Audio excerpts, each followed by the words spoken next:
Hello and welcome to Your Favourite Teacher. This video will explore the role of Victor Frankenstein, the protagonist in Mary Shelley's Gothic novel. Victor Frankenstein, not to be confused with the actual monster in the story, is the scientist who creates him. He then spends the rest of his life trying to destroy him, but more about that later in the video. As the novel's protagonist, Frankenstein's characterisation is very prominent throughout. He goes on quite a journey, and it is his own ambition that becomes his fatal flaw and leads to his demise. We learn early on that Victor is from a nice family and had a good childhood. Interestingly, when talking to Dalton in the first letter, he says, the innocent and helpless creature bestowed on them by heaven, when talking about his parents bringing him into the world. Shelley uses the phrase helpless creature, which immediately creates a link between Frankenstein and the monster later in the novel. This shows the reader that Frankenstein and the monster had similar starts in life and lends itself to nature versus nurture. Perhaps if Victor had helped the monster from the beginning, rather than running away, his own fate may not have been sealed in the way that it was. As for Victor as a character, Shelley pens him as having an obsessive desire for knowledge. In chapter 4, he says, "Learn from me, if not from my precepts, how dangerous the acquirement for knowledge." Before we've even got into the depth of the book, the reader is aware of Victor's mistakes and is warned about what could go wrong if you are too ambitious. This characterisation of him from the beginning foreshadows how dangerous his journey will be as he becomes obsessed with creating a new race through science. Early on in the novel, although the reader is aware of his darker side, he comes across as a typical Victorian gentleman, masking his scientific ambition in order to fit in. He goes to university in order to develop his knowledge and understanding of science, which only makes his inner ambition grow. Shelley writes, "I clove my desires under a guise which excited no suspicion." The noun guise emphasises that Victor was acting the part whilst at university and socially, which was all an act to ensure he would go unnoticed.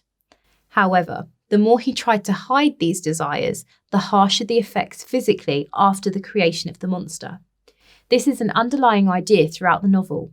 Victor becomes physically weaker as the novel progresses, showing the reader the downside of ambition. Although Victor comes from a good family, his obsession with creation causes him to neglect his family when he leaves for university.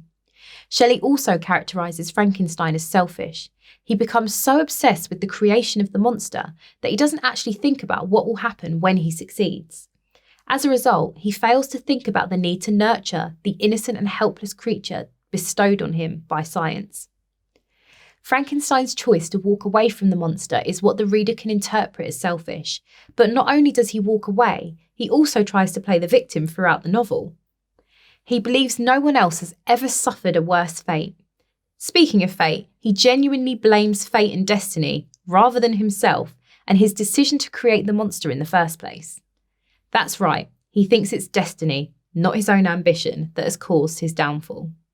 Shelley cleverly leaves it up to the reader to decide if he's just a selfish man or he is the tragic hero and a victim of fate.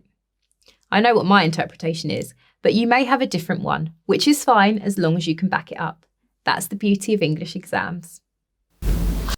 Going back to Frankenstein's reaction to the monster, Shelley did this to hold a mirror up to society of the time. His horror and disgust reflects the idea that in the 19th century, people were repulsed by many abnormalities that a modern reader wouldn't bat an eyelid at. Shelley uses this idea later in the novel when the monster tries to reveal himself to the elder de Lacy, who is blind, before his children and Justine come back, seeing his disfigurement and chase him away. Structurally, Frankenstein gets weaker as the novel progresses, although Shelley does comment on his sometimes violent temper as a child.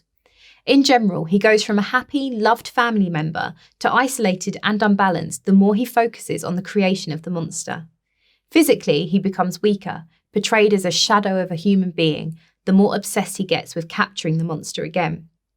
By the time he meets with Walton, Shelley describes him as animalistic with a wildness in his eyes.